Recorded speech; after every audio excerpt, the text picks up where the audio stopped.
بسم اللہ الرحمن الرحیم قل اللہم مالک الملک تؤتی الملک۔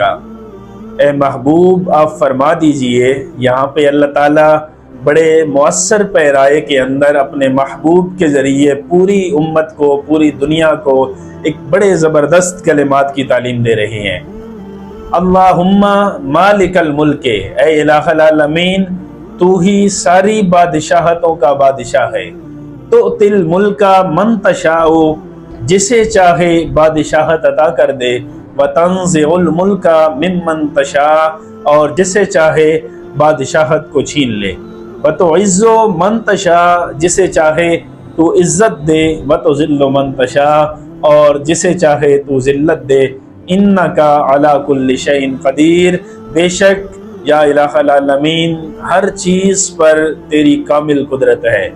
تولج اللیل فی النہار، بے شک تو رات کو دن میں داخل کرتا ہے۔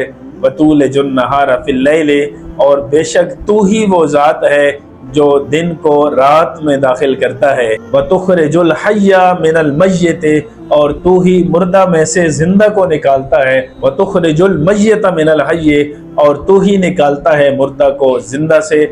وترزق من تشاء بغیر حساب، اور تو جسے چاہتا ہے بے حساب رزق دیتا ہے۔ یہ ایک ایسے کلمات ہیں جن پر یقین کر لینے کے بعد انسان کو لوگوں سے گلے شکوے ختم ہو جاتے ہیں۔ انسان کو یہ بظاہر جو سبب بنتے ہیں ذلت کے، عزت کے، ان سے یقین ختم ہو جاتا ہے، اور اللہ کی ذات پہ پختہ یقین ہو جاتا ہے کہ اللہ جسے چاہتا ہے عزت عطا کرتا ہے اور جسے چاہتا ہے ذلت عطا کرتا ہے۔ انسان کا اس بات پہ کامل یقین ہونا چاہیے کہ اگر میرے اللہ نے مجھے عزت عطا کی ہے تو پوری کائنات مل کر بھی اسے چھین نہیں سکتی، بلکہ ذرہ بھر اس میں کمی نہیں لا سکتی۔ اور اگر کوئی ذلت میرے مقدر میں لکھی ہے تو پھر کائنات کی کوئی ہستی، کائنات کی کوئی طاقت اس ذلت سے بچا نہیں سکتی۔ اس لیے ہر وقت اپنے رب العالمین سے عزت کے لیے دعا مانگنی چاہیے۔